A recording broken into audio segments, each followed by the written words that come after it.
this 81, and welcome to another episode of Positivity for Disabilities. I know it's been a while since I've done one of these episodes, but I don't know if you've been reading on my social medias, you know that I've had to prepare a little bit more for this episode. So in preparation for this episode, I watched a few things on... First of all, I should probably tell you the name of this episode, which is ASD in real life versus ASD in media. And media, in this case, is movies and television. And I thought before doing this, I realized that I had never watched anything that watched too much of anything that included characters with Asperger's or autism spectrum disorder, or just any of that. So in preparation for this video, I watched Atypical. I watched a couple of movies with that. And one of the things I noticed when I was looking at all these movies is that the majority of them did not have a female main character as their autistic character. And I just don't understand why. Because it's not something that's only affects males. Girls can have it too. Just found that a little interesting. But I did manage to find one movie that had that, aside from like Temple Grandin. So I've seen that movie several times, and I know that that one is based on a true story. So nothing against Temple Grandin. It's just what I was looking for was how are we portrayed, not someone's life story. So I had to do a little bit of Googling to find some of these movies, and I wanted to try to show a variety of stuff to debunk all that good stuff. And I'm just gonna get right into it. So one of the first thing I watched was Atypical, and I'm just gonna read off this list here. So the first thing on here that I haven't seen very many people do this.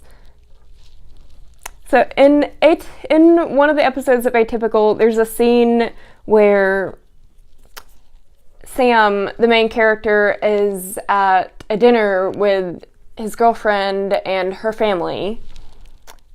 And right in the middle of dinner, he blurts out the name, he's deep in thought about being attracted to his therapist.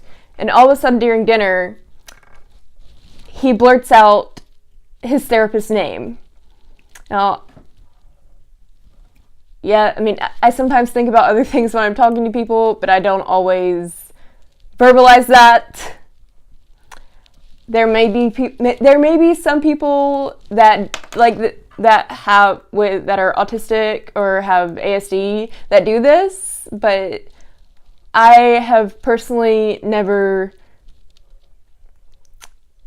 seen that in action.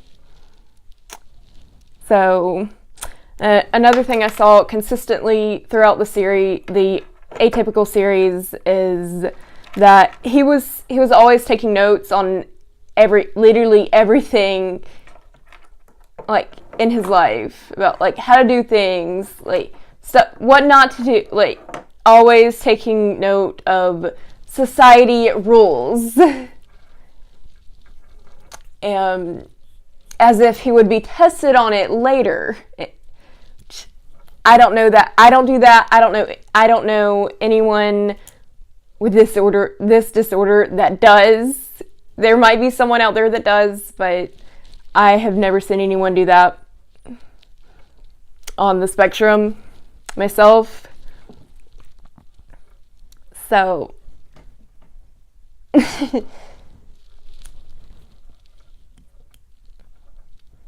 I have written a few things down, like, in previous years,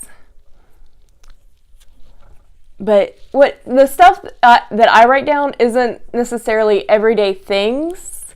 What I might write down is something that I want to remember, like a moment that I want to remember in my life, or something, like if you said something that I thought was kind of funny or interesting, I might sometimes write that in a journal or something like that. And I would write poetry, all that sort of thing. But I didn't write down everything, usually.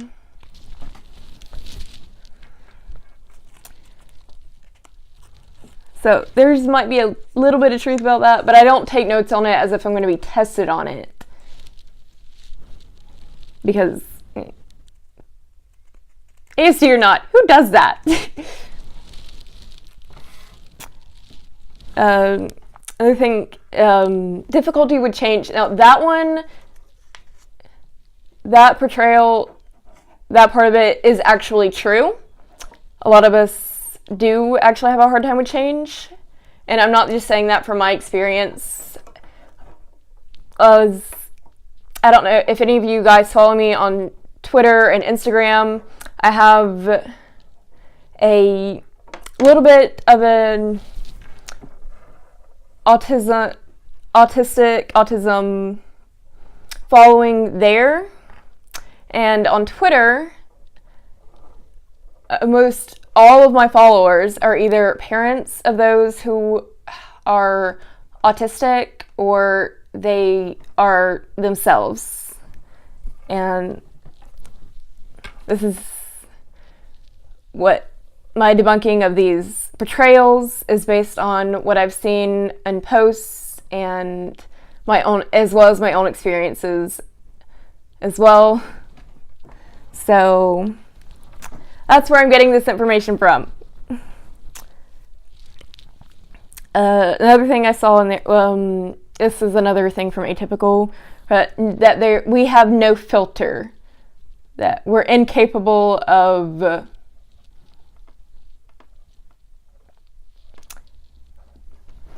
picking and choosing, like, when the right time to say certain things is. Now, there is a little bit of truth to this, because I don't know if I mentioned this before, but I am typically very blunt and truthful. So, like, for example, I don't remember how long ago this was, but it doesn't matter if I know you or not. Like, if you ask my opinion on something, I don't sugarcoat it. If you ask me if the particular outfit you're wearing makes your butt look big, if it does, I'm going to tell you. Like, actually had someone, we were shopping at, I think it was like Kohl's or somewhere, and there was this lady in the dressing room. She was shopping for an Easter dress, and she had, like, all her, like, friends with her, and then she asked, at first I thought she was talking to her friends that were with her, but she asked me, did it look too, I don't know how to phrase this without, she basically wanted to know,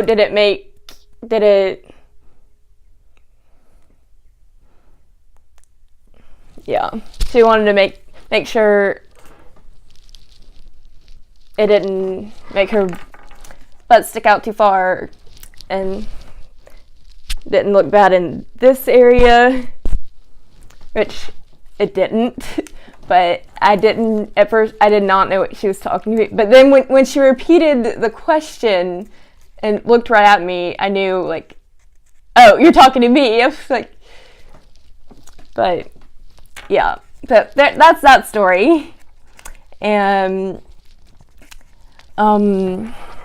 next but as far as having a filter, I have a bit of one, but not like what a filter, like what a neurotypical brain would have. So it's a filter of sorts, but not like what you would normally have. So another one I saw was, apparently this was one of the female characters that I saw in Atypical that was autistic, and apparently if you're female and high functioning, you have to be pretty much constantly watched.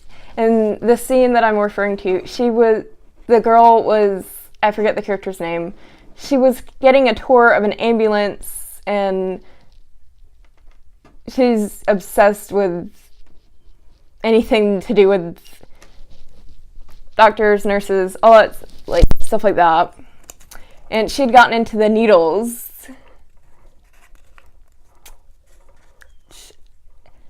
I mean, I'm not obsessed with, like, doctor stuff, but I probably would have left those alone. So, I don't really know what to call that, but I guess that they were showing the females as not as cautious, and that's not always true. This another atypical thing, which I know I'm doing atypical a lot, because a lot of the things that I found were in Atypical, so that's why I'm mentioning that show a lot. It was a parents group that Sam's mom was going to, the main character. All the parents there were referring to their children that had autism or were on the spectrum as my autistic kid or kid with autism. I don't know if any of you guys watching, you know any parents of kids on the spectrum that refer to their kids like that. But personally, I do not. Every post that I've seen on stuff like that, it's always like, there's some person on Instagram, they don't say, oh, my autistic kid. They just say their kid's name. They say, like, if their name's Tommy, they say Tommy. Or if it's Tate, they say Tate. They don't say my autistic kid or kid with autism. That's, well, first of all, that's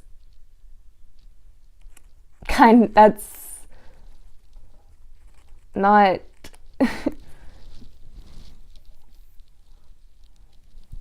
kind of offensive, because especially like for me, because I don't want to be. I saw this in Parenthood where one of the characters, he had Asperger's, and one of the girls at school just called him Asperger's. I don't want to be known by my diagnosis. I'd rather just use my name. That is a lot more appropriate and what I would prefer. And I'm sure that a lot of other people with ASD or autism would prefer use their name instead of their diagnosis to refer to them. So that's that one. And the other thing was they only did this when they were talking to others about their kid. But that still doesn't make it right. Another one is a lot of times getting misread as a person. I saw this in not only in Atypical, but I saw it in Fly Away, and I think it was David's Mother that I watched last night. And yeah, I saw that in several of the things I watched. And this does actually happen a lot. That one is true. This is another one from Fly Away. If you haven't seen it, you should go watch it. It's pretty good, but it wasn't the best movie I've ever seen, but it's worth a watch. Stuttering, I don't know. I haven't, in the posts and stuff that I've seen, I haven't heard of anyone with that's autistic, that if they're autistic and verbal, I've never seen that. That doesn't mean that there aren't people that it doesn't happen, but I haven't seen that a whole lot. And then this was also in Fly Away that they had a lot of them. I think this was in Temple Grandin too, so I'm sure that some of them have their name on the door, but I don't remember having that as a child. Now, I'm almost 100% sure that I had it on my bedroom wall or my initials or something, but I didn't have to have that which I didn't have to in the first place. It was just something for decoration, not any kind of label or anything, so that I would know this is my room. And I would notice like a lot of the ones where it had a verbal autistic, they were slow talkers. That is actually the opposite for me. I tend to talk really fast a lot of times. So there might be some people that talk slow, but that's not all of us. Anyways, I'm sure there's some stuff that I'm missing, and if there is, and it's from a different movie that I did not watch, please feel free to comment down below with the movie it is from and what the thing is that you saw. And anyways, that's it for today's episode of Positivity for Disabilities. And